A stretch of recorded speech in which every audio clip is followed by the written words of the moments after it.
Hey everyone, welcome to week 7. Can you believe it? We are pretty much halfway through the semester already. It is flying by and it's crazy. I hope you've enjoyed the beautiful weather this week. It has been awesome and the warm weather has just made everything so much better. I want to start by talking a little bit about a PBL that I have actually observed in a 5th grade classroom in Johnson City this week. I did a PBL, professional development for teachers at Indian Trail Intermediate School back in January, and basically introduced them to what PBL is and how students can do PBL in an integrated format, how to assess it, and so forth. And so 2 of the teams of 5th grade teachers implemented a PBL this week in regards to the science topic of understanding the characteristics of the planets. And the students had a driving question that was presented to them at their launch day on Tuesday, which was, how can we create a short educational video to teach 3rd graders about the characteristics of the planets? And so all week, the students rotated to their science class where they did research on the characteristics of the planets and created a mission logbook related to each of the planets and fun facts and various characteristics they needed to know for state testing. Then they went to their ELA classroom and they created a personified planet paragraph that they discussed in their video, in which they became their particular planet that they were assigned to, and discussed characteristics they learned from science, and some of them wrote poems, and it was just a really neat creative writing opportunity for them. And then in math, they learned about scaling. That was the main content standard they were focused on, was multiplication with fractions using scaling. And so they talked about how to scale the planets to make a model, which became the backdrop for the video they created for the 3rd graders to talk about the planets. And so they learned about how to scale down the size of the planets according to the size of the sun. They learned about how to scale the distances of the planets from the sun in order to make an effective backdrop. And it was just a really neat 4 days. Exhausting 4 days with 5th graders, but a really neat 4 days to see this idea in action. And it just really excited me for the work you all are doing and the work that's continuing to go on in our schools related to STEM and STEM education. So I just encourage you to keep going with what you're doing. So it's just been a really neat week. So I've just been really encouraged by the direction we're going in terms of STEM education. All right, so let's talk a little bit about week 7 and what's coming up for this week. I've done my 3 tasks for the week. I gave you feedback and a grade on your performance-based assessment, so you should have that. If you haven't seen that, go to the Dropbox and it's there. I also gave you feedback in regards to your first checkpoint on the STEM PBL unit design project. I'm going to talk a little bit about that here in just a minute. And then finally, I created a grading rubric for the final version of the STEM PBL unit design project that you can access in D2L. You can actually access it by clicking on the link in the week 7 file that I've created where this video is, or you can also access it by clicking on Module 2 under the content link, and it is the very first link there. Basically what I did was I looked at the Buck Institute for Education's gold standard for PBL, what their project design essential elements are for PBL, and I incorporated those into a rubric. So essentially what's going to happen in terms of your grade for this part of the class is you will get a completion grade of 10 points for turning in each of the 4 checkpoints on time. I will give you feedback. You can make revisions to those as needed. And then the final portion of the project will be graded using the rubric when you turn in the final version at the end of April. So that'll be how that works. But I encourage you to take a look at the rubric just so you're familiar with what types of characteristics need to be included in your project design as you work through developing this PBL unit design, and you fill out the project design overview and the other forms that you'll be filling out along the way to put your final project together. If you have any questions on the rubric, let me know, and I'll be glad to address those as needed too.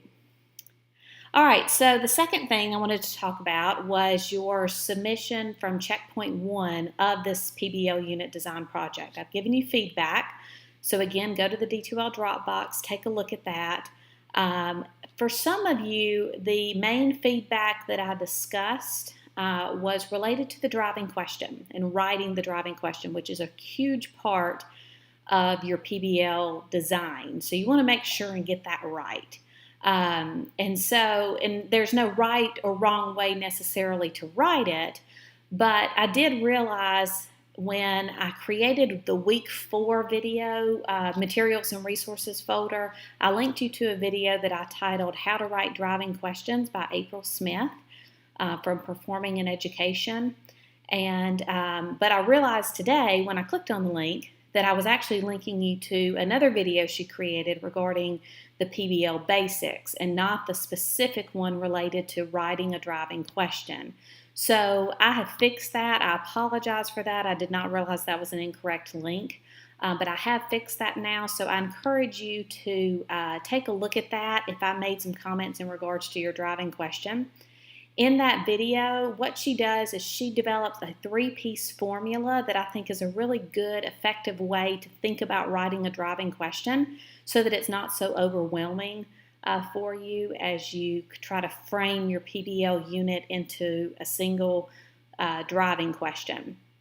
And so as you watch that, her 3 pieces of information she talks about is including in your driving question, number 1, who is responsible for doing the work? So in other words, are students going to be working in groups, individually, as a whole class? What's going to be going on? What's the challenge that students are going to be presented with based on the unit design? And then finally, who is the public audience that the students will be addressing through their work, their culminating product? So if you include all 3 of those pieces of information in your driving question, and she kind of talks about how to do that, how to put all that together through some examples, then you have a really good, effective driving question for your PBL.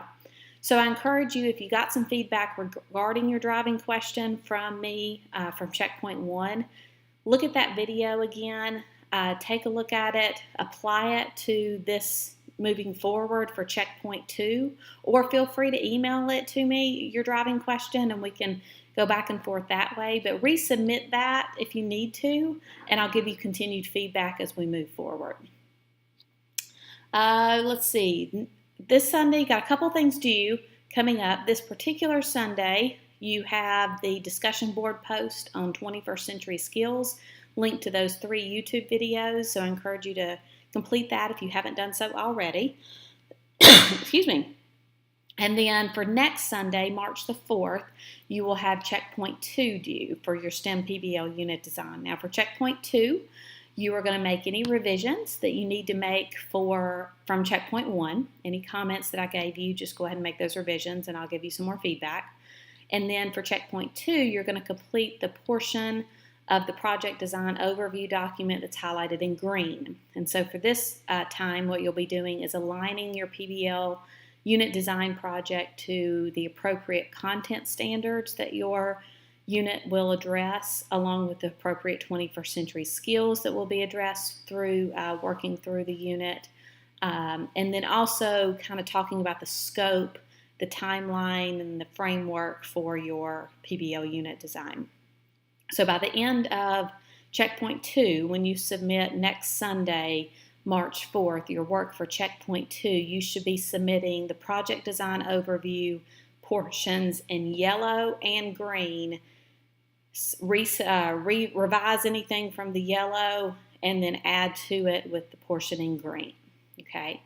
Now looking forward, your checkpoint number 3, in my opinion, is going to be the most involved checkpoint, because that's going to be the checkpoint where you'll need to think about your culminating products and how you're going to assess student learning, content standards, 21st century skills, and so forth through rubrics. So when you submit your work for checkpoint 3, which is going to be in several weeks from now, you will have to submit any first drafts of any associated rubrics that are going to go along with your PBL unit design project. So that's probably going to take a little bit more time than you've had to put in for checkpoints 1 and 2. So I just wanted you to be aware of that, just kind of thinking ahead. We do have ETSU's spring break coming up that maybe might give you a little bit of time to work. I know that your lives don't really stop for spring break just like mine, but just be thinking about that as you think ahead towards checkpoint 3,